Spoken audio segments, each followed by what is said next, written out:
cuento a mí me ha sido muy grato. Yo me divierto mucho escribiendo cuentos, no sufro cuando escribo novela, no solo por la extensión y por lo que implica esa maratón, sino porque le cuesta más a mí precariamente encontrar una ruta.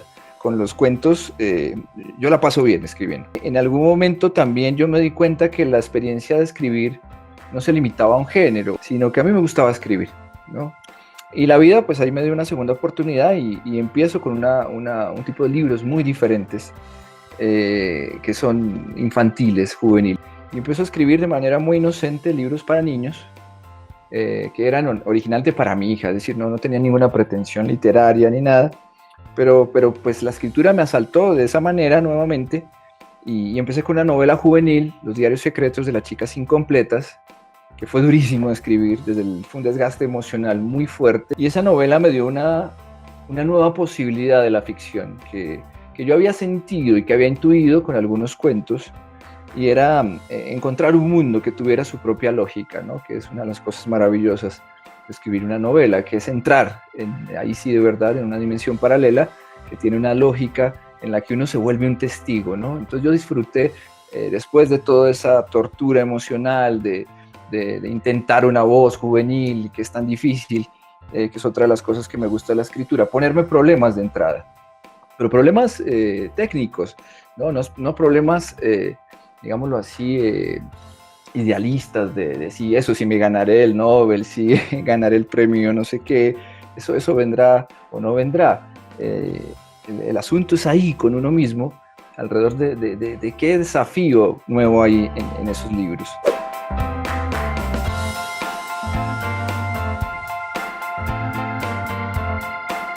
Logré encontrar una clave que detonara mi propio taller interior. Era mi propio ¿qué pasaría si? ¿No? Yo creo que cuando uno llega a esa premisa, chicos, simple, tiene un camino posible, ¿no? ¿Cuál es tu qué pasaría? ¿No? ¿Cuál es la prueba que le pones a la realidad? ¿Cuál es la prueba que le pones a esos argumentos? ¿Cuál es la prueba que le lanzas a un personaje para ver qué pasa?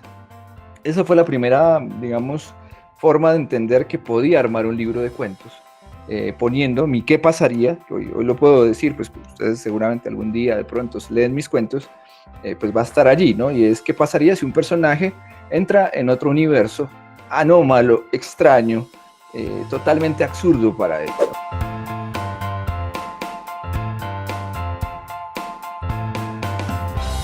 Yo me acuesto pensando en mis historias, y eso le ahorra un montón de trabajo cuando uno se sienta después a escribir, ¿no? Yo creo que la monomanía del escritor es su condena, pero también es clave de meterse en un proyecto de un cuento, de una novela, ¿no? Al punto de aburrir a tu familia, a ti mismo, o sea, ver todo lo que haya de eso, buscar todas las canciones que haya de eso, cualquier tema, no sé, si la familia hoy le dio por hablar de política y el coronavirus, y uno está escribiendo una novela sobre un motociclista, entonces uno les cuenta una historia del motociclista y le pregunta, ¿y usted tenía moto? ¿No?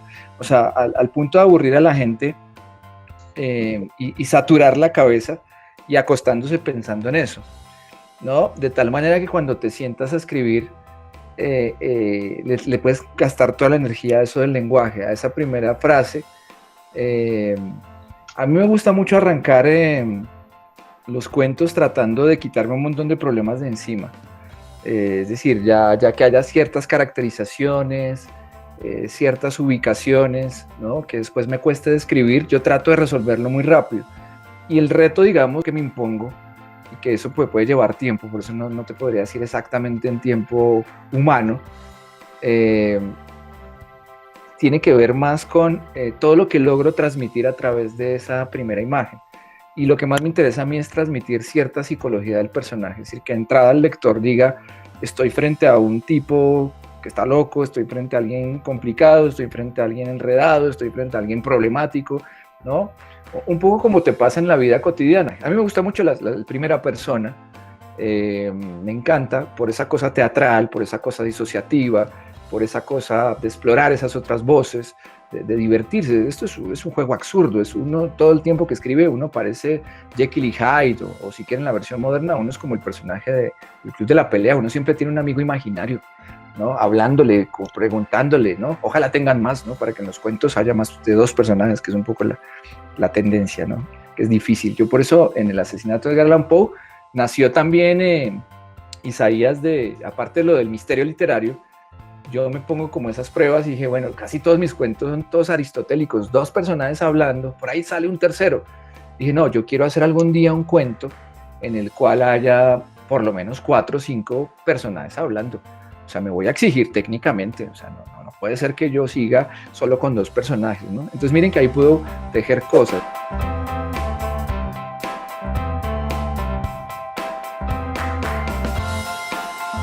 Y mira que resulté escribiendo novela fantástica histórica. Mi libro, La princesa lobo y la pintora, ¿no? Estaba muy alejado. A mí no me interesaba el registro fantástico ni el cuento de hadas, y escribí un cuento de hadas. ¿Y qué creo que pasó en esto de la alquimia de escribir y de mezclar diferentes materiales? Pues que yo regreso de un mundo muy extraño, de un mundo, o vengo de un mundo muy oscuro, y ahora tengo que escribir una historia de amor, ¿no? de una princesa y de una pintora. Entonces mira que ahí se dan otras soluciones, ¿no? Cuando uno escribe de un género sobre el género dentro del género, esa obsesión que ha tenido es chévere, esa monomanía que decíamos, ¿no? Solo pienso en eso, pero también te asomas a algo diferente y ahí vas a solucionarlo de otra manera. Y eso estaba presente, Laura, en la historia del arte, sino que siempre se nos da la imagen de que el pintor solo pinta y el escultor solo está pensando en formas, y es mentira. Estos tipos vienen de la música, estas chicas que han creado cosas maravillosas en la historia del arte, vienen de ver otras cosas, de probar otras cosas, esa visión particular, esa forma, esa perversión secreta, llamémoslo así, ese morbo que yo tengo por el mundo, ¿no? Y ahora le sumas una distancia, y eso implica ponerse problemas, Laura, ¿no?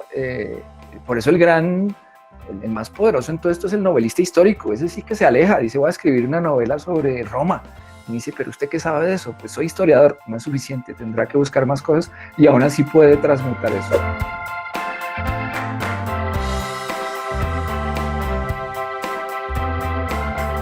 Y la empatía lo es todo, o sea, un autor sin empatía no puede serlo. La empatía, tú lo sabes, es ponerse en los zapatos, como dices tú, de otros, ¿no? Y unos tienen más empatía que otros, ¿no? Y la empatía no solo sirve para solidarizarse, que es clave en estos días de pandemia. La empatía no solo es importante para sobrevivir como grupo, para decir, bueno, mire, todos somos iguales, ¿cierto? Para escribir es exactamente igual. Uno dice, bueno, ¿qué está sufriendo esta persona? Y las pieles más difíciles, pues, son las de los villanos, las de la crueldad, las de la vileza. Yo que he trabajado el tema del villano hasta el cansancio, que era lo que más me aterraba, Laura, es que esos tipos que habían matado gente de manera despiadada no eran tan diferentes como yo creía. Claro, lo excepcional en ellos era el crimen que habían cometido, lo terrible y lo particular de ese ser humano que yo tenía ahí enfrente, como seguramente Capote lo sintió cuando tuvo a Perry Smith, a los asesinos de A Sangre Fría. Claro, hay un morbo ahí, un tipo que fue capaz de matar a otro ser humano y que está ahí como si nada, y ha dormido, ¿no? Es inquietante, por lo menos, ¿cierto? Llega a ser interesante, peligrosamente interesante. Pero la trampa, Laura, está en que el resto de vida de esa gente es como la de uno. Entonces uno sale un poco con la idea de, bueno, ¿cuál fue la frontera que cruzaron estos tipos que yo podía cruzar? ¿Cuál es la certeza que en mi cabeza yo soy una buena persona?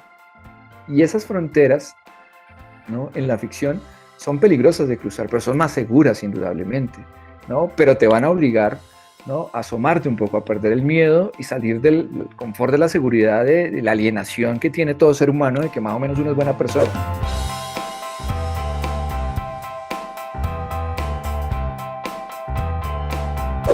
Uno no tiene ni idea, primero, de todos esos mecanismos de corrección que puede haber por ahí, y está a la orden del día la censura, y lo más peligroso es la autocensura, cuando uno ya empieza a escribir con miedo, ¿no? En la forma en que te refieres, por ejemplo, al género, en la forma en que tu personaje se comporta, y te puede pasar en este momento, Guillermo, que uno empiece con miedos.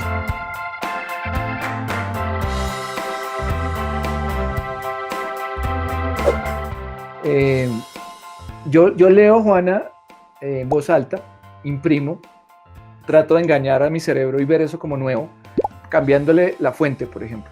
¿Por qué? Porque tu cerebro se acostumbra a la misma fuente, Juana, si solo lees en pantalla y no te deja ver errores. Se lo leo a mi esposa. Si a ella no le gusta, no pasa, ¿no? Y yo a veces me pongo bravo y porque estoy muy contento con mi cuento, pero tengo que creer en alguien, ¿no? Y es en quien más creo. Cuando me lee, ella viene de otro mundo, ya no viene del mundo literario, ella lee, ¿no? Y lee desapasionadamente, y si a ella no le gusta, entonces yo digo, no la convencí.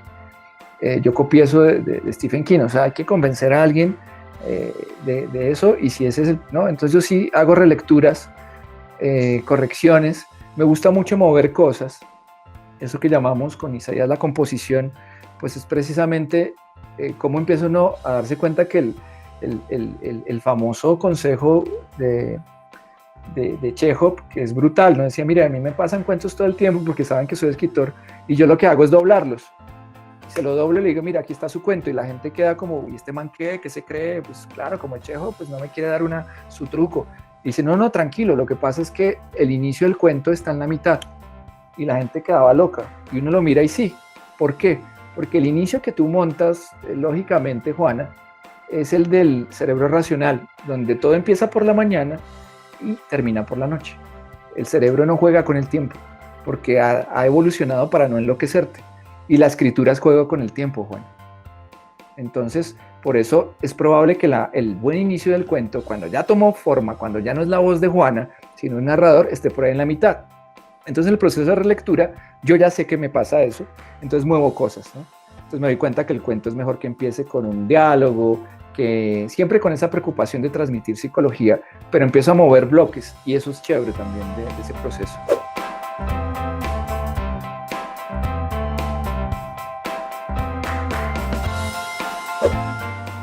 Hay una de las frases que a mí más me gusta de Ribeiro, ¿no? Creo que es el autor que a mí más me gusta como cuentista, es una cosa muy personal.